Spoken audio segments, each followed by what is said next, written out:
Abrindo aqui o áudio, vamos ver se está tudo certinho.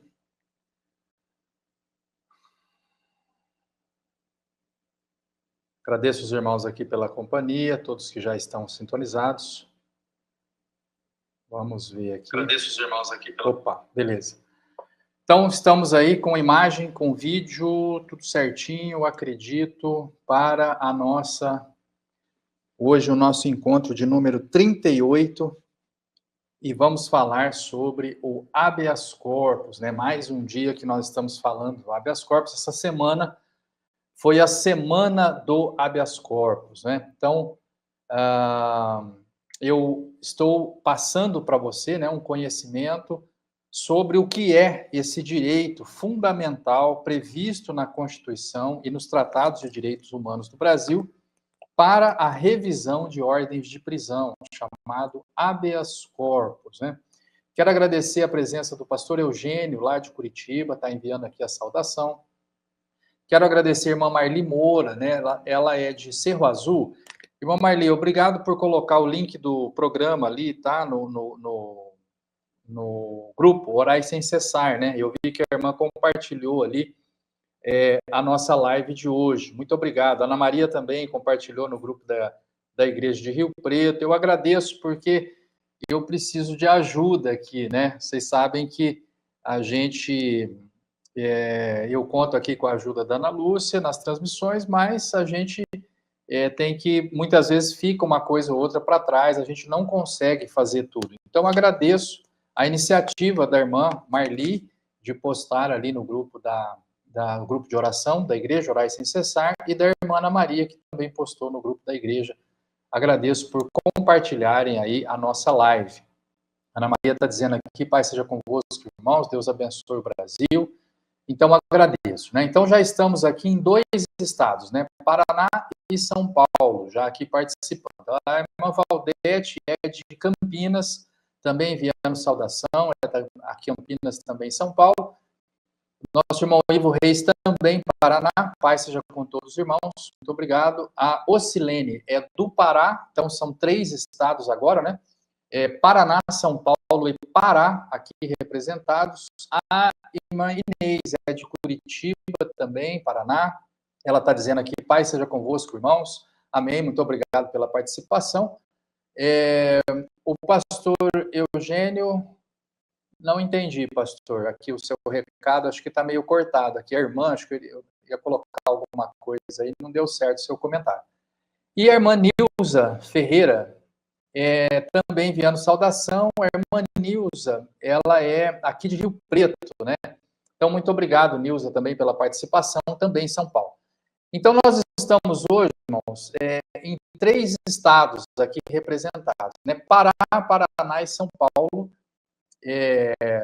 Nós estamos aqui hoje nesse momento de oração pelo Brasil, né? Estamos orando pelo Brasil, e eu estou também passando para os irmãos um conhecimento de direito constitucional, né? A todos que estão nos assistindo, eu agradeço, né? Tem meus alunos da faculdade, nós temos várias pessoas aqui participando. O pastor Eugênio está dizendo, a irmã Marli também posta o link todos os dias no grupo de Colombo.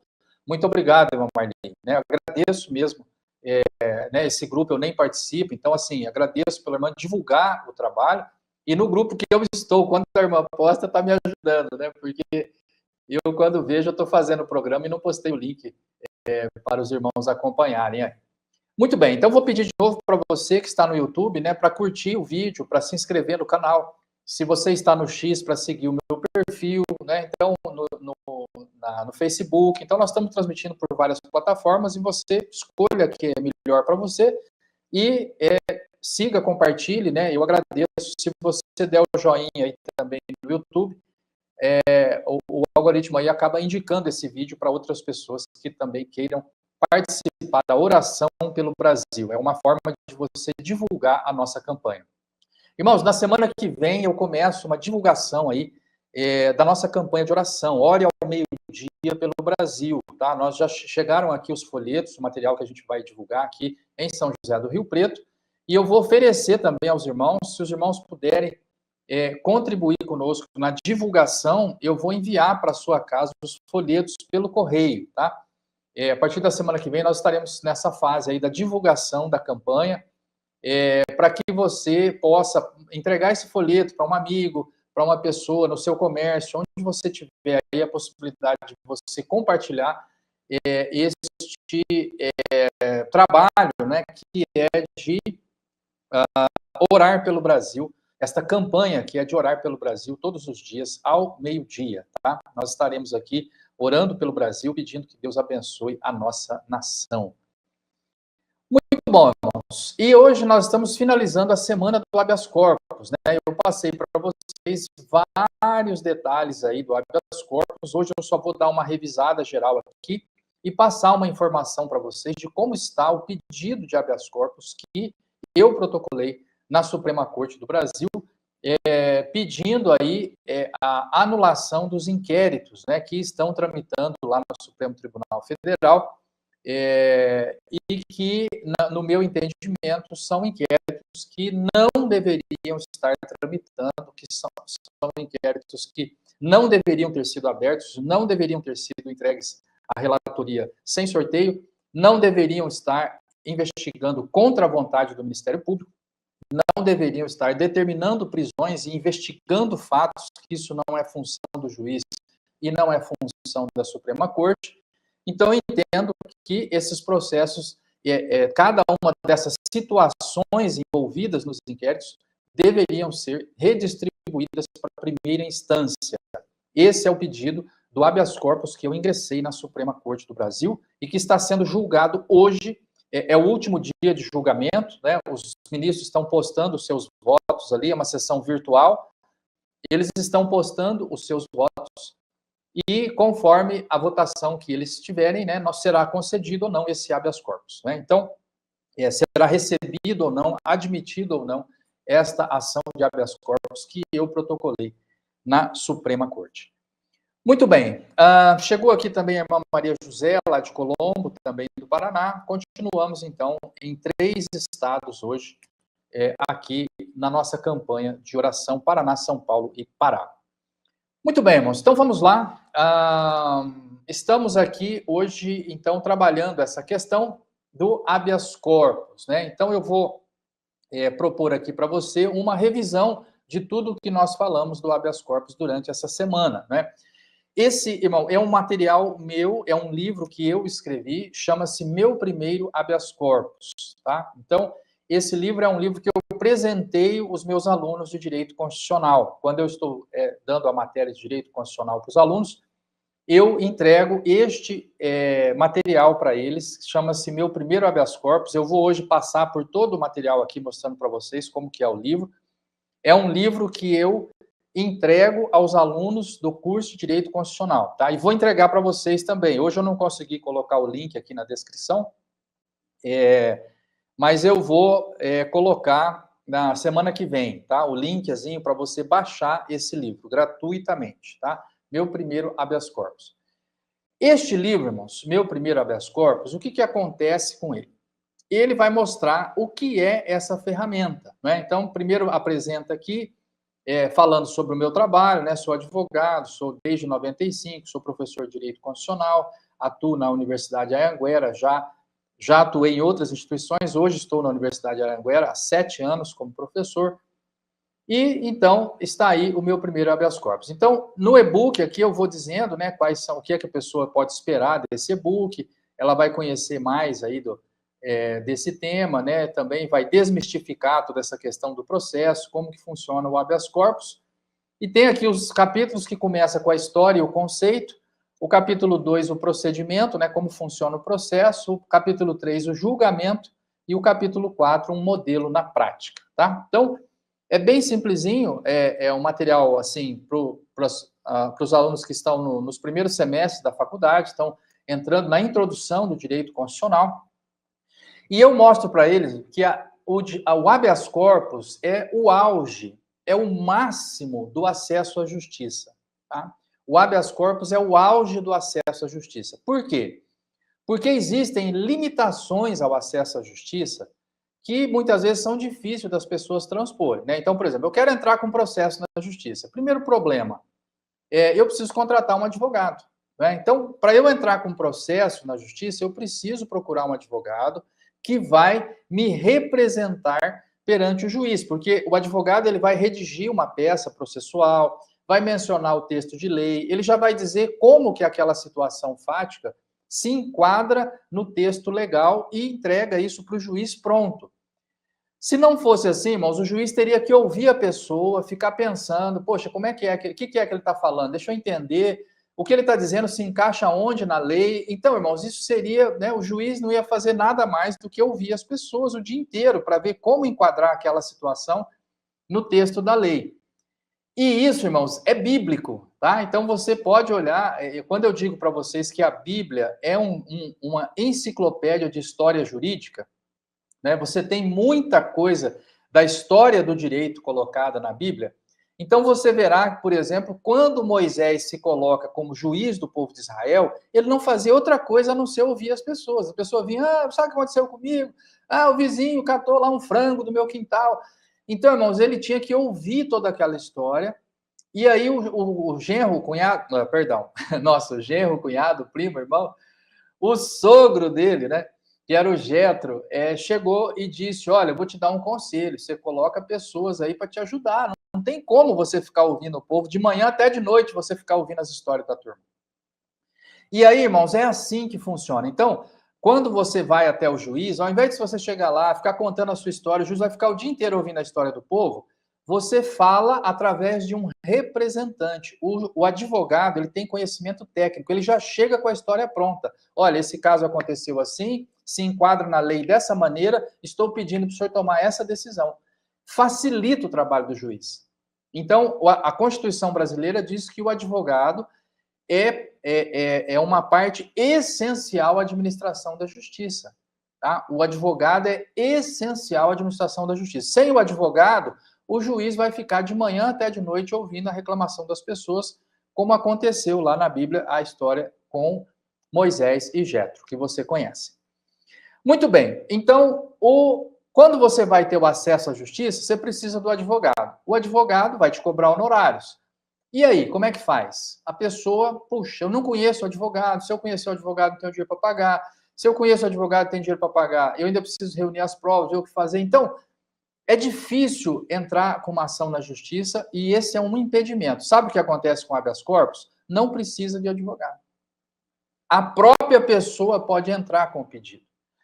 Mas aí tem as custas processuais. Quando você entra com a ação, mesmo sem advogado, tem que pagar as custas do processo.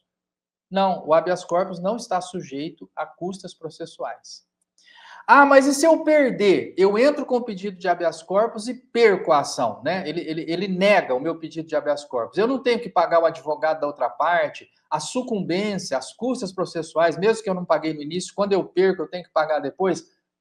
Não, porque o habeas corpus não está sujeito nem à sucumbência e nem a pagamento de custas. Você não precisa de advogado, não precisa pagar as custas, não tem que. Então, é simples. E aí você vai dizer: bom, tá bom, não tem custas, não tem que pagar o advogado da outra parte, não tem que contratar um advogado, mas eu não sei redigir. Eu não sei escrever um pedido de habeas corpus. Eu não tenho a técnica da redação para fazer isso. Aí o habeas corpus dispensa formalidade. Você pode entrar com o pedido com as suas palavras. Você pega um papel, escreve: eu, fulano de tal, estou entrando com habeas corpus em favor do Beltrano, porque a prisão dele é ilegal. Eu entendo que não está correto, ele está preso lá mais tempo até do que deveria, ele está preso há tempo demais. Pronto. Assina e entrega no fórum, o juiz vai analisar. Sem formalidade, sem linguajar jurídico, sem que você tenha que saber a lei ou com base no que você está fazendo aquele pedido. Não, você escreve habeas corpus, eu, fulano de tal, estou entrando com pedido de habeas corpus em favor do Beltrano e a prisão dele é ilegal, gostaria que o senhor desse uma olhada nisso aí. E dá entrada, o juiz vai analisar.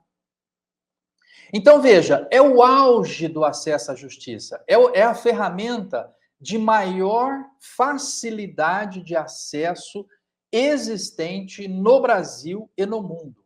É o habeas corpus, tá? Ele é muito antigo, né? A gente vê precedentes dessa ideia, né? na antiguidade, inclusive, mas ele vem se tornar uma ferramenta jurídica, realmente uma ferramenta jurídica, na Inglaterra. Ele surge na Inglaterra, né? A ideia de habeas corpus, ele vem do latim, esse nome, e significa que tenhas o corpo, é a ideia de mostrar a pessoa para outra autoridade. E ele, então, surge na Inglaterra e depois vai ganhando projeção no mundo inteiro. No mundo inteiro existe essa ferramenta do habeas corpus. Chegou o nosso irmão Paulo Caniac, de Curitiba, muito obrigado, Pai seja convosco. A irmã Maria de Fátima, de Cândido Mota, Pai seja com todos os irmãos, Deus abençoe o nosso Brasil. A irmã Marli, que é também de Cerro Azul. Imagina, pastor, eu que agradeço a Deus o poder de alguma forma estar ajudando na obra de Deus. Amém. Está ajudando muito, irmã Marli. Agradeço mesmo. A irmã Denília, ela é de Barra Velha, né, em Santa Catarina. Ontem me falou, Pai seja convosco. Cheguei atrasada. Não, está em tempo, mas está tranquilo. Chegou a tempo para a aula, né? O pastor Eugênio que fala, presente, né?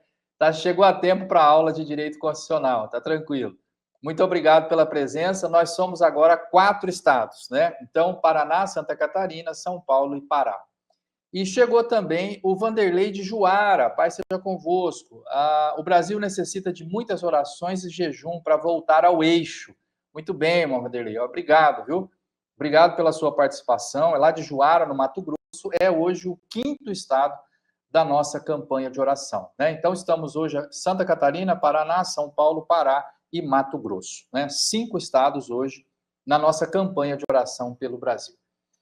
Muito bem, então surge na Inglaterra aí a ideia do habeas corpus como ferramenta jurídica para revisar ordens de prisão, né? Então eu disse para vocês que o rei mandava matar, mas os nobres, não tendo poder sobre a vida e a morte das pessoas, que era um direito que cabia geralmente somente ao rei, o nobre mandava prender, né? Então ele determinava a prisão de alguém e lá jogava a chave fora, né? Então está preso, ele não matou, não transgrediu aquilo que o rei poderia se insurgir contra ele, e a prisão era a prisão, prendia quem ele quisesse. Então, teve essa visão, os nobres, o pessoal colocando que não poderia tirar a liberdade de alguém, e se isso acontecesse, aquela autoridade que tirou a liberdade de alguém seria, então, acusada de ilegalidade, e outra autoridade do mesmo nível, acima dele, iria analisar se aquela prisão era legal ou não. Uma revisão da prisão, tá? Foi preso, mas agora será revista essa decisão. Foi legal? Está correto? Se foi, continua preso. Não está correto, a pessoa seria libertada, tá? Então, essa é a origem do habeas corpus, primeiro na Inglaterra e depois no resto do mundo.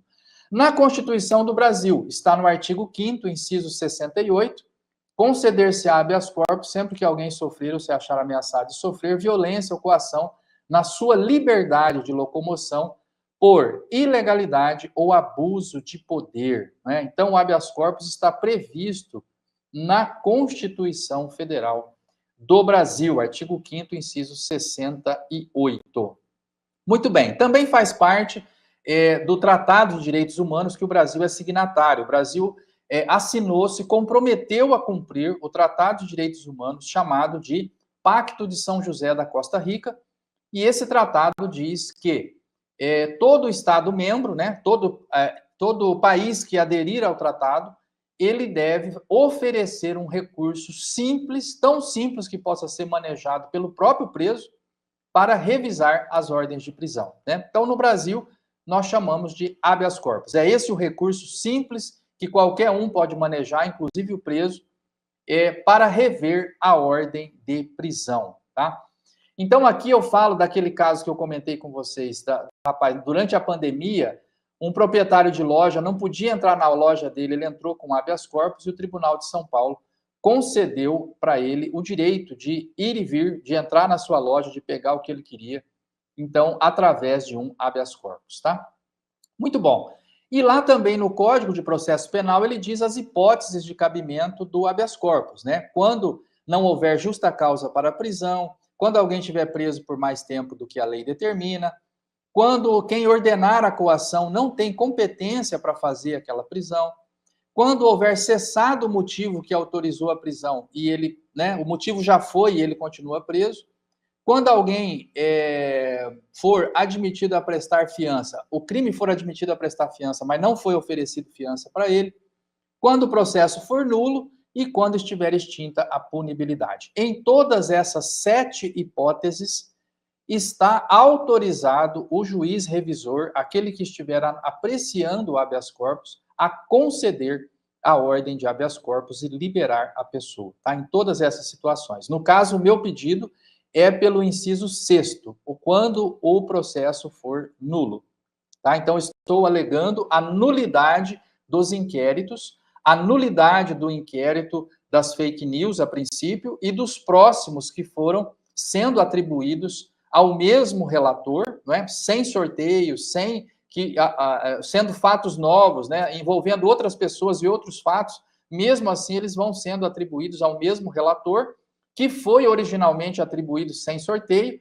Então, estou pedindo a nulidade de todos eles em cascata, né? Existe uma teoria chamada o fruto da árvore envenenada, né? Então, se você tem lá a árvore é envenenada, os frutos também o serão. Então, tudo aquilo que segue, que é produzido por aquele ato nulo no início, ele também está nulo a seguir, né? Adiante.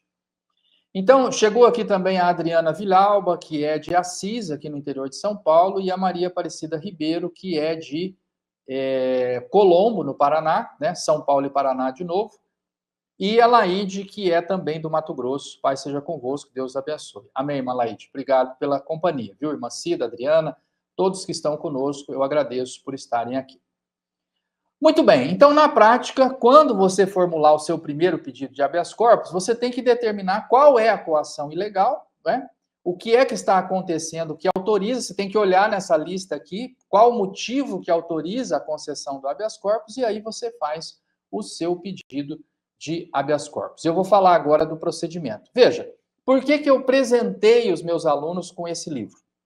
Porque, principalmente, eu digo para eles que este procedimento não exige advogado. Então, ele, como aluno de direito, se ele encontrar uma situação dessa, em que ele perceba que cabe o habeas corpus, ele mesmo pode fazer antes de se formar, antes de passar na ordem.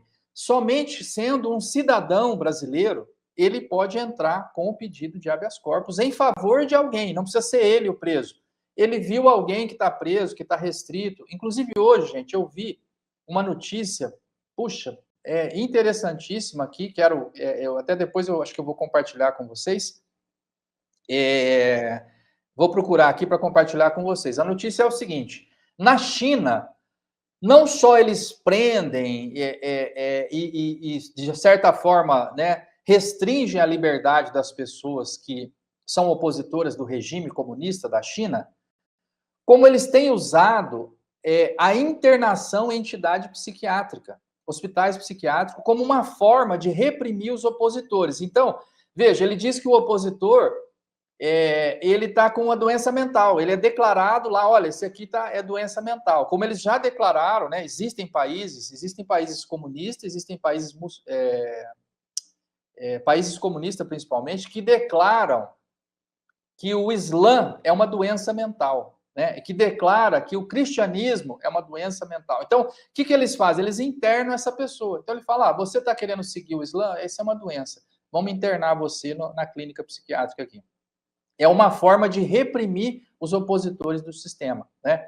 E aí eu digo para vocês novamente, né? Eu fico, né? Assim, totalmente atônito, assim, eu não sei nem o que dizer, né? Quando alguém aqui no Brasil, uma alta autoridade do Brasil diz, somos todos admiradores do regime chinês, né? Então, meu Deus, né? O regime que pega a pessoa, classifica ela como doente mental e prende porque ela se opõe ao regime comunista, né? Então, interna essa pessoa lá. Então, eu disse para vocês aqui que o habeas corpus também serve para liberar uma pessoa que está num lugar de internação coletiva involuntária. Então, ela foi colocada lá no hospital psiquiátrico sem manifestar essa vontade, foi contra a vontade dela. Você pode entrar com habeas corpus para liberá-la dessa internação psiquiátrica involuntária, né? Então, é possível fazer. Já tem casos, tem precedentes desse no Brasil, mostrando a pessoa sendo liberada por meio de um habeas corpus de uma internação involuntária, tá? Muito bem. Procedimento, agora o procedimento. Então, vamos lá. O procedimento é o seguinte, o habeas corpus ele pode ser preventivo ou repressivo, né? Preventivo quando a pessoa está ameaçada de ser presa, mas não foi presa ainda, e o repressivo quando ele já foi preso. Eu recomendo, né, assim, sempre que os alunos pensem no repressivo, né? Quando a pessoa já foi presa, já está numa situação ali de restrição de liberdade, não é só prisão, nós comentamos também que a tornozeleira, ter que comparecer, não sair de casa, prisão domiciliar, tudo isso é restrição da liberdade passível de habeas corpus, né? E é sempre repressivo, né? O preventivo, ele é mais técnico e eu recomendo sempre que ao pensar nisso, né, você sempre procure um advogado, uma pessoa com conhecimento técnico, porque o preventivo você está ameaçado de prisão e já entra com pedido de habeas corpus. É uma coisa difícil de configurar, você precisa ter muita base para fazer isso e eu recomendo que seja com um advogado. Agora, a pessoa já foi presa, já está em prisão domiciliar, já foi internado na clínica, já involuntariamente, já está com tornozeleira, está em prisão domiciliar, essa pessoa, você já tem configurada a restrição de liberdade, você vai entrar com habeas corpus repressivo e vai funcionar.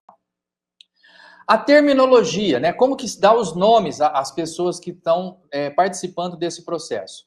Paciente é a pessoa que está com a sua liberdade restrita, quem foi preso é o paciente. O impetrante é quem entra com o pedido, né? Então, ele vai impetrar uma ordem de habeas, um pedido de habeas corpus, ele é o impetrante. A autoridade coatora é quem determinou a prisão. A ordem de habeas corpus é a que vai liberar a pessoa e a coação ilegal é essa situação que restringe a liberdade dela. Então, só, né, para a gente pensar assim, tem alguém preso, eu vou entrar com habeas corpus em favor dela. O preso é o paciente, eu que estou entrando com o pedido sou o impetrante, a autoridade coatora é quem mandou prender, tá? É isso que a gente tem que saber. E o que eu estou pedindo? Uma ordem de habeas corpus para liberar a pessoa. E o que é a coação ilegal? É essa prisão que a pessoa está passando no momento, tá? Então, essa é a terminologia técnica, é o nome técnico. Eu preciso disso no meu pedido de habeas corpus? Não. Se você escrever lá, eu estou pedindo um habeas corpus, você não precisa dizer eu sou o impetrante. O juiz sabe que você é o impetrante.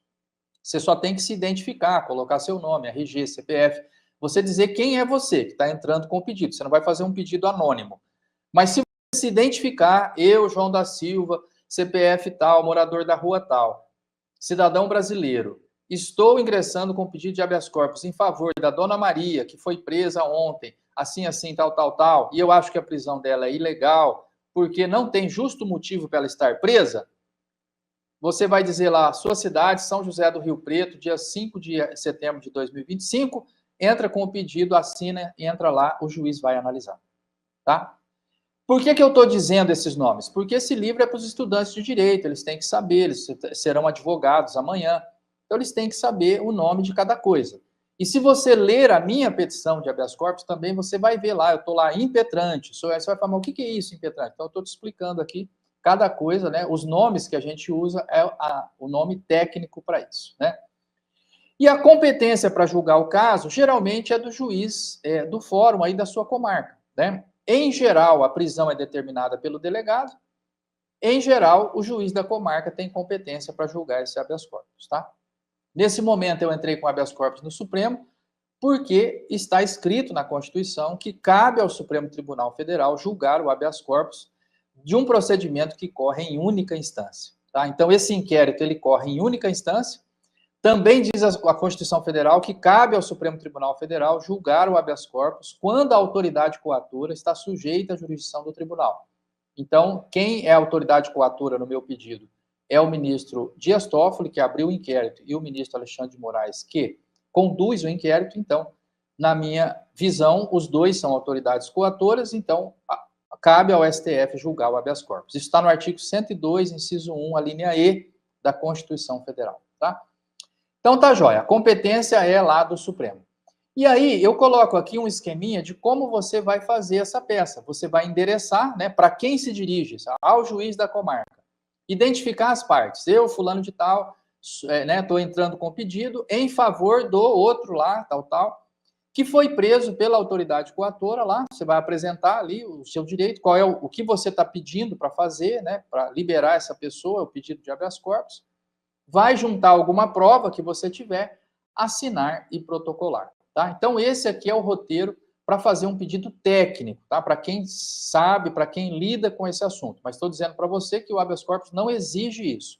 Você pode simplesmente escrever lá pedido de habeas corpus e um abraço, né? Qual é o motivo, se identificando as partes, o juiz identificando, sabendo quem entrou e quem é o preso, a autoridade coatora, ele já tem como agir e fazer isso funcionar, tá? E o julgamento do habeas corpus tem dois resultados possíveis, né? Ele vai conceder a ordem de habeas corpus e liberar a pessoa, ou ele vai negar o pedido de habeas corpus e a pessoa continua presa. Só tem esses dois resultados, tá? Então, é isso. Ou concede a ordem de habeas corpus ou indefere o seu pedido de habeas corpus e aí a pessoa continuará presa, tá? E aqui na prática, eu comento, né, uma situação prática, como se eu comento aqui uma situação, inclusive, que aconteceu na minha família, né? Quando a minha mãe e a minha esposa estiveram numa agência bancária e foram entrar, passar no detector de metais, e a minha mãe estava com uma faquinha na bolsa para descascar laranja. Ela usava uma faquinha para descascar laranja para os netos e tal. Mas o guarda, o vigilante ali do banco, ficou assombrado, né? Quando foi mexer na bolsa dela, tinha uma faca lá. E ele, meu Deus, né? O que é isso? Ela falou, não, meu filho, isso aqui é para descascar laranja para meus netinhos e tal. E aí virou risada, né? Todo mundo se divertiu. E aí ela deixou de fora, lá no maleiro, no porta-bagagem lá que tem lá no banco. Deixou a bolsa, a faca, deixou tudo lá. E entrou para o banco, fez o que ela queria e foi embora, né? Mas eu pego essa situação, que é uma situação real, aconteceu mesmo aqui, com a minha mãe, a minha esposa estavam no banco, e eu digo o seguinte, já pensou se ela fosse presa, né? Ah, ela tá com uma faquinha ali de cozinha e foi presa ali, o guarda ficou com medo, chamou a polícia, prendeu. Tá, o que você faria? Então, você entraria com uma ação de habeas corpus. Então, você iria lá no juiz da comarca dizer, olha, foi presa a dona Eunice ali, ela foi presa porque estava com uma faca, o pessoal ficou com medo, chamou a polícia, ela foi presa. Então, quem prendeu? Foi o delegado de polícia da cidade. Tá. Quem está entrando com o pedido? Sou eu, o Antônio, né? Estou entrando com o pedido. Tá. Quem é a pessoa presa? É a senhora que foi presa lá no banco, estou dizendo. Pronto, ela foi presa e não tem justo motivo para ela estar presa, porque é uma senhora idosa, aquela faca de cozinha, ela não pretendia assaltar o banco, não tem justo motivo para ela permanecer presa. Pronto, você fez o seu pedido de habeas corpus, leva no fórum protocolo. Não precisa de advogado, não precisa pagar custas, é um direito fundamental assegurado por um tratado internacional e assegurado pela Constituição Federal. Aquela ordem de prisão será revista.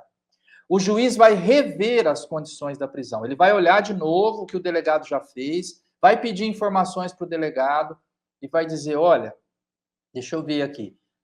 Entendi. Você fez a prisão por causa disso, mas eu não vejo razão para ela permanecer presa. Eu estou dando a ordem de habeas corpus para ela ser liberada. Vai seguir o processo, ela vai responder, talvez, pelo crime que o delegado classificou, mas não presa. Tá? Ela responde em liberdade. Prisão, não. Nesse caso, o juiz entende que não haverá prisão. Então, ele tem duas opções. Ou ele entende que o delegado está certo, ele vai falar, não, onde já se viu ir no banco com a faca, tal, vai ficar presa mesmo. E ele indeferiu o pedido. Agora, ele pode conceder o pedido e dizer, não, isso aqui está errado, vamos soltar. Tá? Tudo bem, prendeu, já está bom demais, ficou aí uma noite na cadeia, está ótimo, já chega, solta, ela vai responder agora em liberdade. Tá? Então, esse é o direito ao habeas corpus. Todo cidadão brasileiro tem esse direito. Você tem esse direito. Você que está me assistindo agora, você pode entrar com o pedido de habeas corpus. Está aqui o meu livro, meu primeiro habeas corpus. Você pega o livrinho, segue a cartilha ali, entra com o pedido de habeas corpus. Você acha que alguém está preso injustamente? Entra com o pedido de habeas corpus. Você acha que alguém foi internado involuntariamente numa clínica psiquiátrica? Entra com o pedido de habeas corpus. Você acha que impediram você de entrar na sua loja durante a pandemia e você tem o direito de ir na tua loja, você não está tendo contato com ninguém, não está passando doença para ninguém, você só quer entrar na tua loja, pegar seus documentos, as coisas que você precisa, vai ser concedido o habeas corpus para você ter o direito de ir e vir. Ninguém pode te impedir isso no Brasil. Nós somos livres, uma nação livre, uma nação democrática. Você tem o direito de entrar onde quiser, sair de onde quiser. Você não tem, ninguém tem o direito de confinar você num ambiente. seja ele um hospital, seja ele a sua própria casa, numa prisão domiciliar, seja ele a cadeia. Ninguém pode fazer isso se não tiver um justo motivo para isso. E eu comentei ontem com vocês que existem justo motivo para a pessoa ser presa. Foi presa em flagrante, cometendo um crime. Existe motivo para isso. A pessoa já foi julgada, condenada, com um trânsito em julgado, não tem mais como recorrer. Tem um mandado de prisão contra ela, ela não foi presa ainda, está fugida, foragida. A polícia chega e prende, e acabou. E você entra com habeas corpus e não libera aquela pessoa, porque existe um justo motivo para ela estar presa. Entende? Eu não estou dizendo para você que o habeas corpus, todo mundo que é preso é solto por habeas corpus. Não. O juiz vai rever a prisão. Se ele entender que está correta a prisão, a pessoa não é liberada, ela continua presa. Então, eu comentei com você também que o ministro Cristiano Zanin, enquanto era advogado do presidente Lula, entrou com 408 pedidos de habeas corpus em favor do presidente Lula, na época, ex-presidente Lula, preso em Curitiba, e 407 pedidos foram negados. Mas o 408 foi deferido e o hoje atual presidente da República foi solto da prisão, por meio de um habeas corpus. Então, veja, hoje eu estou nessa luta para que o habeas corpus tenha valor nesse país, não é? O ministro Zanin entrou com 400 pedidos. Eu entrei com 2, né? Eu entrei com um em março, né? E ele foi negado. Agora eu entrei com outro em agosto, foi negado de novo, eu recorri, e esse recurso está sendo julgado agora na Suprema Corte do Brasil, né? Vou tirar aqui agora o livro, acho que eu já comentei todas as coisas do livro, né? Tem aqui as questões aqui sobre a minha família, as coisas, tal, meu escritório. Tá, então encerrou. Então agora eu vou colocar aqui só a minha imagem aqui para a gente poder concluir essa conversa. O tempo passa rápido. Então veja bem, está votando nesse momento na Suprema Corte o habeas corpus, esse meu pedido de habeas corpus, tá? Eu não sei se eu vou conseguir colocar a tela aqui com vocês. Deixa eu ver se eu consigo compartilhar a minha tela com vocês. Vou tentar, tá? Espero que eu consiga. Vamos ver aqui. Vou compartilhar minha tela com vocês. Agora eu preciso achar... Deixa eu entrar aqui. O site do STF. Deixa eu ver se vocês estão vendo aqui. Deixa eu entrar na transmissão para ver o que vocês estão vendo. Espera aí. Estão vendo aqui. Deixa eu entrar na transmissão para ver o que vocês estão vendo. Vocês não estão vendo é nada. Deixa eu colocar aqui. Estão vendo aqui. Deixa eu entrar na transmissão.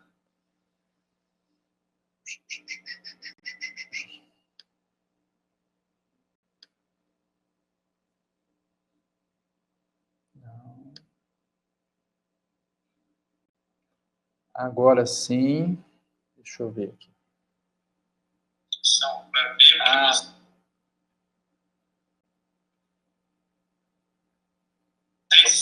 Vocês não estão vendo é nada.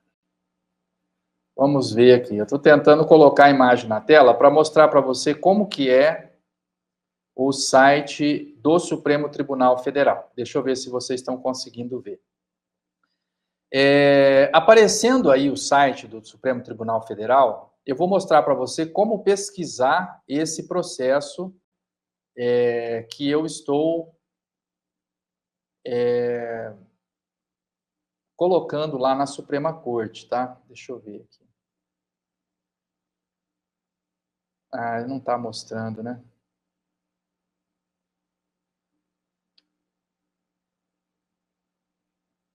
Deixa eu ver aqui.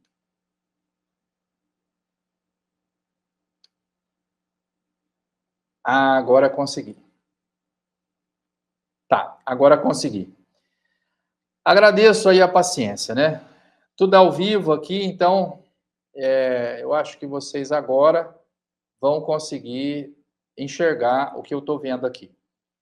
Então, veja bem, eu estou aqui com o site do Supremo Tribunal Federal, que você pode entrar aí também no seu computador, no seu celular, tá? Você entra aí, stf.jus.br, stf.jus.br, tá?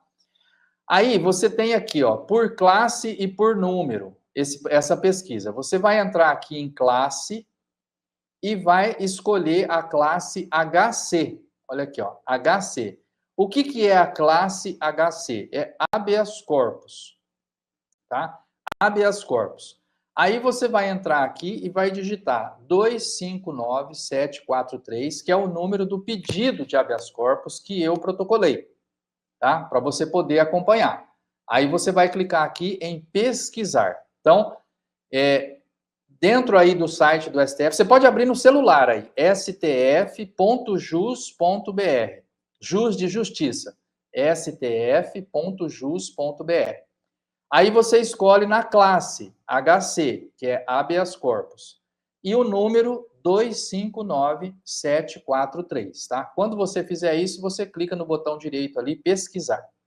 Ele vai abrir este processo. O processo vai abrir aqui, aqui dizendo que iniciou o julgamento virtual, tal. Então ele vai dizer aqui, ó, HC 259743. Ele vai dizer aqui que é um processo público, criminal, tem pedido de medida liminar, tem réu preso. Ele vai dizer aqui que está no Distrito Federal, que o relator é o ministro Edson Fachin, que os pacientes são cidadãos presos e sujeitos a medidas restritivas no âmbito do inquérito 4781, o impetrante é Samuel da Cruz Marques, que sou eu, e o coator é o relator do inquérito, que no caso é o ministro Alexandre de Moraes. Você vai clicar aqui, ó, em sessão virtual, nesse lugar aqui, ó, sessão virtual. Tem aqui no começo informações, as partes, andamento, decisões, sessão virtual. Você vai clicar em sessão virtual. Quando clicar em sessão virtual, ele vai aparecer aqui, ó, agravo regimental no habeas corpus, esse que está azulzinho, aqui que você vai conseguir clicar. Esse que está azulzinho, você clica nele. Pronto. Aí aparece aqui, ó, início do julgamento, 29/8. Você clica nele. Muito bem. Quando clicar nele, vai aparecer aqui para você, ó, o ministro Edson Fachin postou o relatório e o voto dele. O ministro Alexandre de Moraes está impedido de votar. Estes outros ministros aqui votaram junto com o relator, acompanhando o relator. O ministro Zanin, a ministra Carmen Lúcia, o ministro Dias Toffoli, o ministro Luiz Roberto Barroso, o ministro Flávio Dino e o ministro Gilmar Mendes. Estes 2, 4, 6, 7 ministros já votaram e o ministro Alexandre de Moraes está impedido de votar porque o pedido é para questionar uma decisão dele, então ele não poderia votar. Eu também entendo que não poderia votar o ministro Dias Toffoli, porque ele também é indicado como autoridade coatora. Mas, tudo bem, já votou, fez o voto dele aqui. Eu discordo, acho que não deveria ter votado, deveria estar aqui do lado, na lista de impedidos, mas votou também.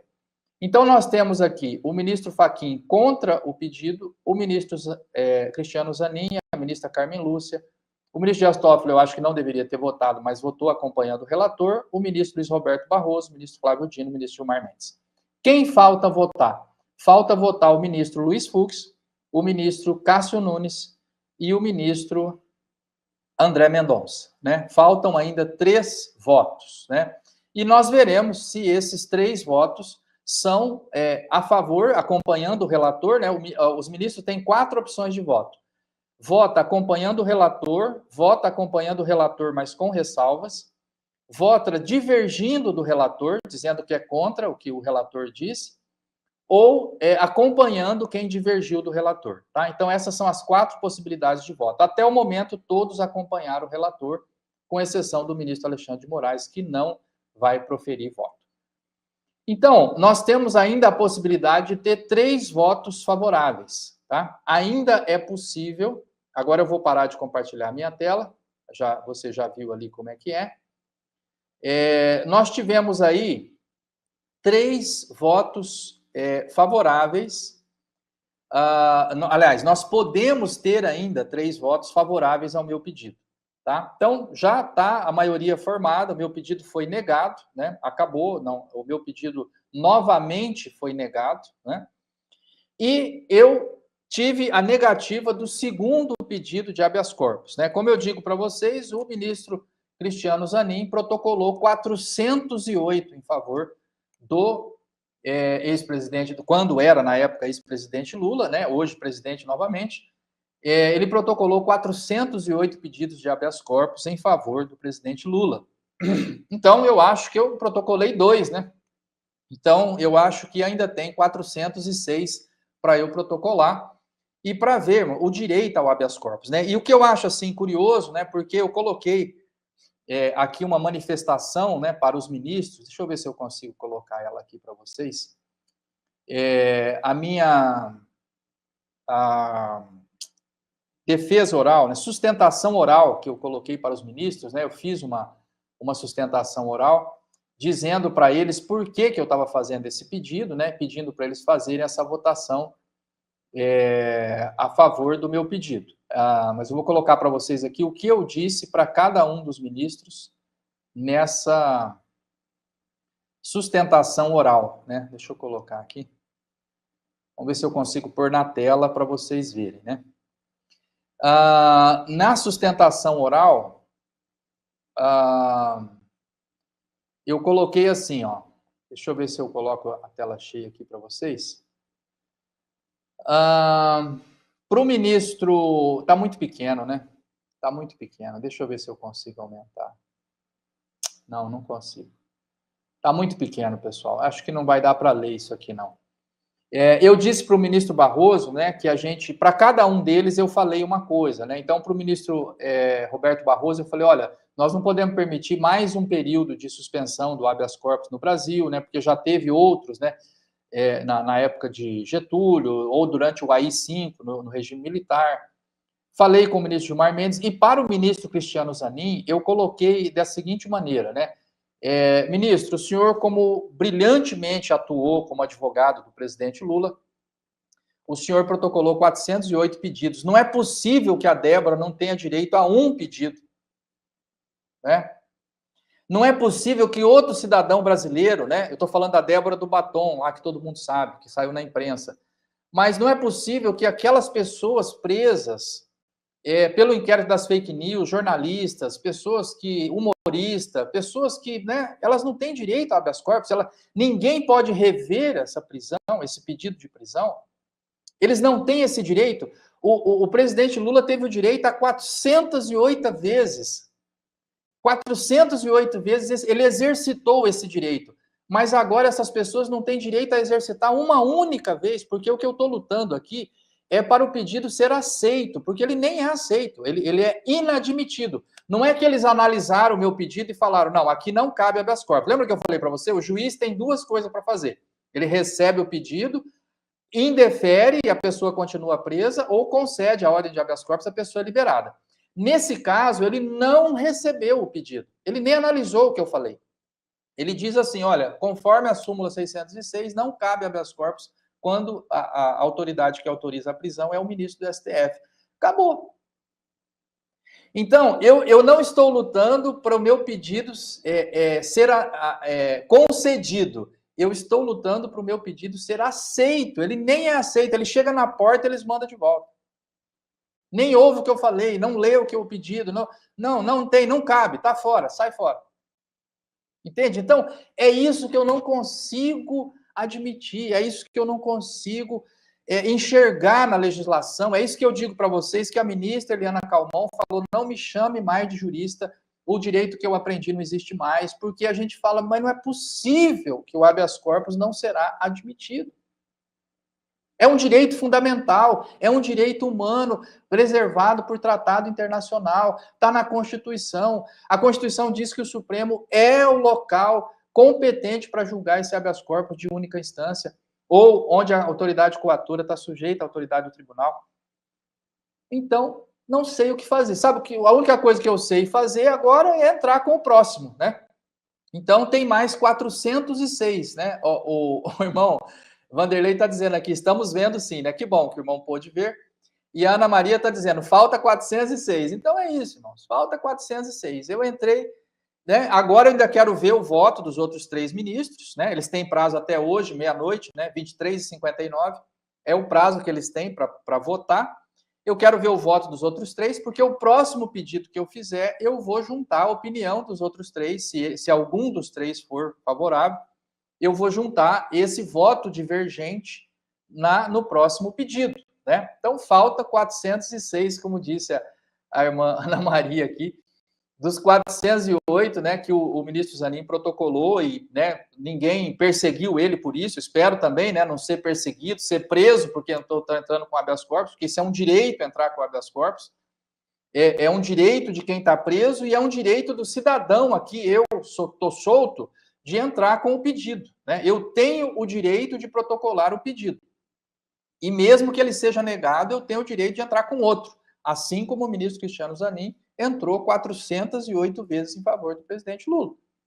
Eu entendo que eu também tenho esse direito. Então, eu entrei 2. Agora tem mais 406 para eu entrar, para não abusar, né? Porque eu não vou abusar, entrar mais pedidos do que o ministro Cristiano Zanin. Eu vou entrar com a mesma quantidade que ele entrou, somente 408 vezes, né? Então, entrei 2 até o momento e a segunda nem terminou, né? Então, vamos aguardar agora os próximos votos. Segunda-feira eu informo para os irmãos como foi, mas eu não preciso fazer isso porque você agora já sabe entrar no site do Tribunal, Supremo Tribunal Federal, pesquisa por classe e número, a classe é HC, o número é 259743, vai sair a pesquisa, você entra em sessão virtual e vai lá ver como que os ministros votaram, você vai saber como que terminou essa brincadeira hoje. O tempo já está mais do que esgotado, né? Nós já estamos aqui há um bom tempo falando sobre o habeas corpus, mas foi ótimo, né? Porque eu concluí a semana do habeas corpus hoje com vocês, né? Eu mostrei como que faz um pedido de habeas corpus, mostrei para vocês a importância desse mecanismo dentro da nossa legislação, mostrei para vocês que ele é um direito humano. O que são os direitos humanos? É um direito que está acima da lei do país. O direito à vida, à liberdade, a propriedade são direitos, irmão, que cabe a qualquer ser humano em qualquer lugar, independente da lei do seu país. Aqui no Brasil, nós não podemos pôr uma lei assim, ó. Ah, pode matar quem você quiser. Não pode, porque tem o direito à vida que está acima da lei do país. Então, nós somos um país signatário, um país que aderiu, que se comprometeu a cumprir um pacto de direitos humanos, chamado Pacto São José da Costa Rica, e lá diz que tem que ter um recurso para rever as ordens de prisão. E o nosso é o habeas corpus, está na Constituição. Então, como que não cabe o habeas corpus? Isso é uma violação de direitos humanos. É uma violação da Constituição Federal. Então, eu não entendo por que está sendo negado, mas eu vou continuar tentando. Tá? Tentei 2 vezes, agora falta 406. Muito bem, é isso, vamos orar pelo Brasil. Então, terminou a aula, né? Quem veio para a aula está dispensado, já pode fazer um intervalo, ir lá no banheiro, tomar uma água, esticar as pernas. E agora a aula de Direito Constitucional encerrou, né? Estamos terminando por aqui. Agora nós vamos para a oração. Então, eu disse para vocês o seguinte, eu enxergo 3 vias para nós buscarmos uma solução para esse problema, esse impasse que o Brasil está vivendo. É a via política, né? Então aí nós temos o Senado, que é fiscal dos outros poderes, o Senado constitucionalmente pode julgar ministro do STF, ou até o presidente da República, o procurador-geral da República, todos estão sujeitos à fiscalização do Senado Federal. Então, nós estamos orando pelo Senado, tivemos a semana do Senado, oramos por todos os senadores do Brasil, os 81 nomes foram mencionados aqui. Agora, nós tivemos a semana do habeas corpus, onde eu expliquei a razão desse mecanismo jurídico para vocês, e digo que essa é uma saída jurídica, tá? A saída política está no Senado, nós oramos pelo Senado. A saída jurídica está no habeas corpus. Eu estou protocolando os pedidos, vocês estão acompanhando. É outra saída, outra forma de resolver. E a terceira saída que eu enxergo é a saída espiritual. É o recurso da fé. É o recurso espiritual. Existe o recurso político, que pode resultar no impeachment de um ministro, pode resultar numa anistia concedida pelo Congresso Nacional, que estão lutando lá também pela anistia. Vai ter essa semana aí manifestação, tal. Estou dizendo para vocês, eu não estou envolvido nas manifestações, não estou pedindo anistia, não estou convocando vocês para protesto. Não, se você quiser ir, vá. Eu acho que é uma via legítima, né? Vá lá. Não estou pedindo intervenção federal, não estou pedindo intervenção militar. O pessoal protestou na frente dos quartéis. Não acho que seja uma... É uma saída, mas eu não acho que seja viável nesse momento. Eu estou propondo para você o seguinte: a saída política, cobre o seu senador, cobre o seu deputado federal para que ele trabalhe e busque uma saída política. Estou mostrando a saída jurídica, é o habeas corpus, estou tentando, já é o segundo que eu protocolo, e estou indicando para você a saída espiritual, o recurso espiritual. Nós estamos protocolando todo dia, ao meio-dia, um recurso perante a Suprema Corte do Universo. Não é a do Brasil, é a do universo.